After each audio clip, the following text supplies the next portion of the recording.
Good morning, everyone. So today we are going to discuss a topic on a pathophysiology of shock. So shock, first of all, in this topic we are going to discuss the definition of shock, etiology, pathogenesis and management of shock. So coming to here, first we'll go with the definition of shock. So first of all, what is shock? Shock is nothing but it's a life-threatening clinical syndrome of cardiovascular collapse characterized by an either have characterized by both hypotension and hypoperfusion. So firstly, we have to know what is hypotension. What is hypotension? Hypotension means it is an acute reduction of effective circulating blood volume. And then hypoperfusion, it's an inadequate perfusion of cells and tissues. So if this is characterized by these two, that is hypotension and hypoperfusion. So it's also because of these two, there will be a decrease in the blood volume in the circulatory system. As a result, what will happen? There will be an imbalance between oxygen supply and oxygen requirements at the cellular level. So because of this reason, it is also called as circulatory shock. It's nothing but imbalance between oxygen supply and oxygen requirement. And it's a benign vasovagal attack. What do you mean by vasovagal attack? Vasovagal attack means it results from the sudden reduction of venous return to the heart caused by neurogenic vasodilation and consequent peripheral pooling of the blood. So because of this neurogenic vasodilation, there will be decrease in the venous return. As a result, there will be consequent peripheral pooling of blood. So this is called vasovagal attack. So shock is a life-threatening condition characterized by two things, that is hypotension, hypoperfusion, and then it's also called as circulatory shock, and it's also caused due to vasovagal attack. And then next, coming to classification based on the etiology, it is of mainly four types. It is classified under mainly four types, that is hypovolemic shock, cardiogenic shock, septic shock, and other reasons. So what is hypovolemic shock? Name itself indicates that there is a decrease in the volume, circulatory volume. Because of that, it causes a shock. So what could be the reasons? What could be the reasons for hypovolemic shock? It may be due to acute hemorrhage, that is sudden increase in the blood loss, and then because of that also there will be decrease in the blood volume, and then dehydration from vomitings and diarrhea. If there are continuous vomitings and diarrhea, there will be dehydration. So as well, there will be loss of fluid volume. And then burns. In burns also fluid will be lost. And then acute pancreatitis. In acute pancreatitis, what will happen? There will be decrease in the circulatory volume. And then coming to cardiogenic shock. Cardiogenic shock may be because of three reasons. That is, maybe due to defective emptying, maybe defective filling, and due to obstructive outflow. What do you mean by defective emptying?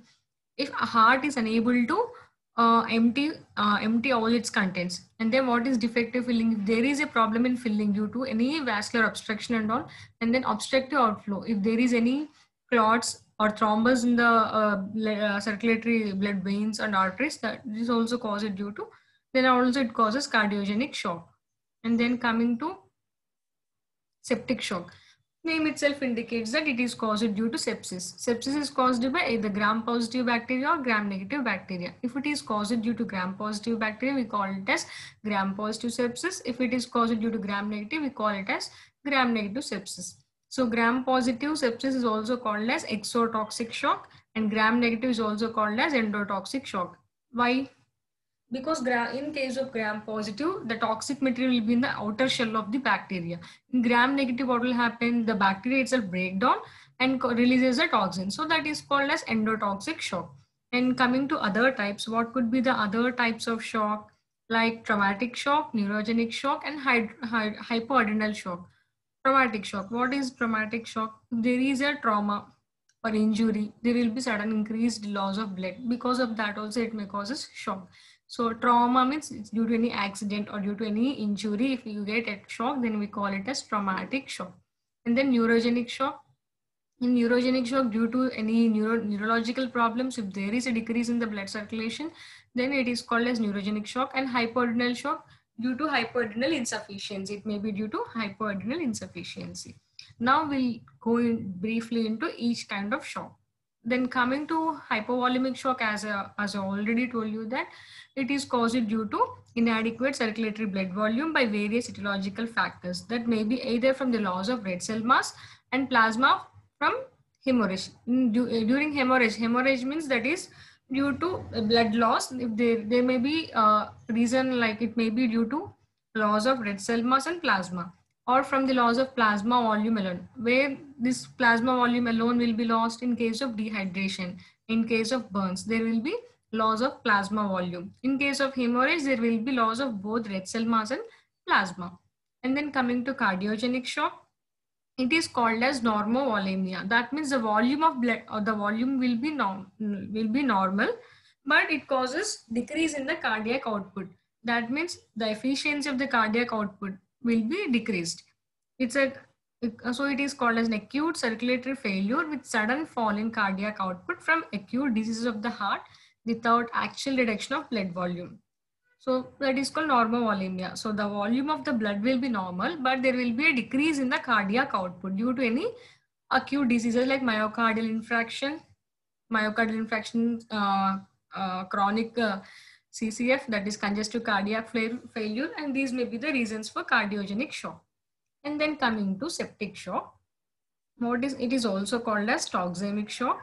So in this, severe bacterial infections or septicemia induced septic shock. It may be of 4 types. It may be of due to some reasons, that is gram-negative septicemia. It is also called as endotoxic shock, which is more common than the gram-positive septicemia, that is exotoxic shock. These include the bacteria. What are the bacteria involved? Means in gram-negative bacteria, that is E. coli, and Pseudomonas. In coming to gram-positive, the remaining most of them are gram-positive bacteria. And then traumatic shock.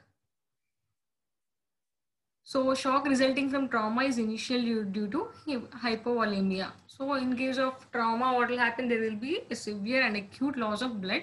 So it is initially due to hypovolemia, but even after hemorrhage, it has been controlled. These patients continued, even the hemorrhage is continued, hemorrhage is stopped, even then the patient will be having continuous loss of plasma volume into the interstitium. If there is any trauma, what will happen? The whole, after the stoppage of the hemorrhage, what will happen? The internal contents of what are the cellular contents are there, they may get leaked into the extracellular matrix. So because of that also there will be in the loss of plasma volume. So in case of traumatic shock, there will be, it is initially due to hypovolemia, but later on, even after the hemorrhage is stopped, what will happen? The patient has continuous severe loss of plasma volume into the interstitium. So it is called as traumatic shock. And then neurogenic shock. So these neurogenic shock, it results from causes of interruption of sympathetic vasomotor supply. That means due to the improper functioning of the sympathetic vasomotor supply, there will be a decrease in the circulatory blood volume. So it is called as neurogenic shock. And then coming to hypoadrenal shock. Hypoadrenal shock, how does it occur? It occurs from unknown adrenal insufficiency. It may be of, it's not, the exact mechanism is not known. So, but it is caused due to adrenal insufficiency, in which the patient fails to respond normally to the stress of trauma, surgery or illness. So usually in case of any trauma, surgery or illness, our adrenal system gets activated. But in this condition, due to some other reasons, due to the unknown causes, there will be the adrenal insufficiency, as of which it results in the hypovolemic shock. So it is called as hypoadrenal shock. So hereby we have done with classification and etiology. In classification, there are four major types of shock, that is hypovolemic shock, septic shock, cardiogenic shock, and other types. The etiology depends on the etiology is explained depending on this classification. And then coming to pathogenesis of hypovolemic shock. Hypovolemic shock occurs from inadequate circulating blood volume due to various causes. The major effects of hypovolemic shock are due to decreased cardiac output and low intracardiac pressure. The severity of clinical features depends upon degree of blood volume loss. Hemorrhagic shock is divided into 4 types. So depending on the volume of the blood loss, it is divided into 4 different types. If the blood loss is less than 1000 ml, we consider it as compensated shock. If it is between 1000 to 1500 ml, we consider it as mild shock. If it is between 1500 to 2000 ml, then we consider it as moderate shock, and if it is greater than 2000 ml, we consider it as severe shock. So then clinical features are, what could be the clinical features of this hypovolemic shock? So there will be increased heart rate, that is called as tachycardia, and hypotension. Hypotension means decrease in the blood pressure, and oliguria to anuria. That means low urine output to sometimes it may lead to anuria. That is completely there will be no urine output. So it is characterized oliguria and anuria. And then an alteration in mental state, like there will be irritation kind of confusion kind of state will be there. So these are the clinical features of hypovolemic shock. And then coming to pathogenesis of cardiogenic shock. Cardiogenic shock results from severe left ventricular dysfunction. As I already said that cardiogenic shock may be due to impaired filling or impaired emptying or obstruction due to the obstruction to the flow. So it may be due to severe left ventricular dysfunction from various causes, and also decreased cardiac output has its effects in the form of decreased tissue perfusion. If there is no proper cardiac output, what will happen? There will not be proper tissue perfusion. Tissue and cell perfusion will be lost. And then from pulmonary vascular bed into pulmonary interstitial space, initially interstitial pulmonary disease, and later into alveolar spaces, that is alveolar pulmonary edema. So because of this, what will happen? As there is no proper cardiac output, there will not be tissue perfusion to the other tissues. So what will happen? Again, this may get blocked into the, it goes back into the lungs, and there it gets accumulated. So initially there will be, it gets accumulated in the interstitial spaces, and later then into the alveolar spaces. So if it is into the alveolar spaces, we call it as alveolar pulmonary edema. Again, it causes it causes pulmonary hypertension. So then coming to pathogens of septic shock.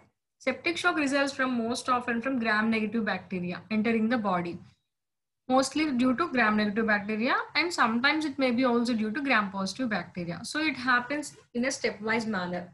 In the first step, what will happen? There will be activation of macrophage monocytes.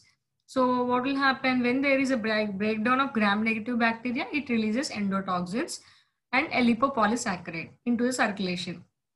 It will release endotoxin, that is a lipopolysaccharide, into the circulation. So this lipopolysaccharide gets binded to the lipopolysaccharide binding protein, that is LBP.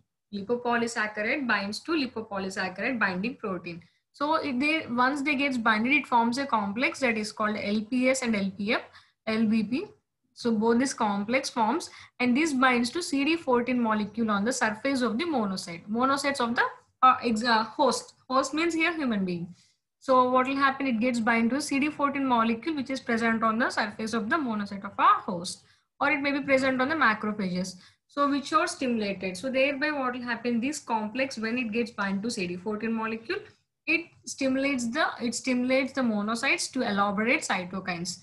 Most important of the cytokines which are released during gram-negative sepsis are TNF alpha and interleukin 1. TNF alpha means tumor necrotizing factor alpha, and interleukin 1. The effects of these cytokines are as under. So once these gets elaborated, that once they gets released into the circulation, what will be the effects of it? By altering the endothelial cell adhesiveness, this resulting in recruitment of more neutrophils which liberate free radicals that cause vascular injury. So when these are released into the circulation, they will activate and they'll cause the recruitment of more neutrophils. Once these neutrophils are activated, what will they do? They will release the free radicals. As we know that free radicals, they will cause the vascular injury. Because they are very highly reactive. So they react with cells and tissues and cause vascular injury. And then promoting nitric oxide synthetase. So once there is nitric oxide synthetase, it stimulates nitric oxide, which is responsible for hypotension and vasodilation. Because of vasodilation, as I already told you, that it causes vasovagal attack, and also it causes hypotension. So this is the pathogenesis of septic shock. So mainly what are the things? 3 steps. First, what we will do, it will activate the macrophages and monocytes by releasing lipopolysaccharide. Once this is released, it binds to lipopolysaccharide binding protein and forms a complex, and this complex binds to CD14 molecule on the surface of the monocytes or macrophages. So after this complex formation, they'll activate the monocytes and macrophages to release Cytokines. So what are the cytokines released? Mostly TNF alpha and interleukin 1. So once these are released, they will cause the production of free radicals. These free radicals causes vascular injury. So once there is vascular injury, there will be automatically leakage of the of the contents of the vascular system into the interstitium. Thereby it causes hypotension, hypovolemia. And the other thing is activation of nitric oxide synthetase. Once it is there, it causes release of nitric oxide, which is responsible for vasodilation and hypotension. So this is the pathogenesis of septic shock.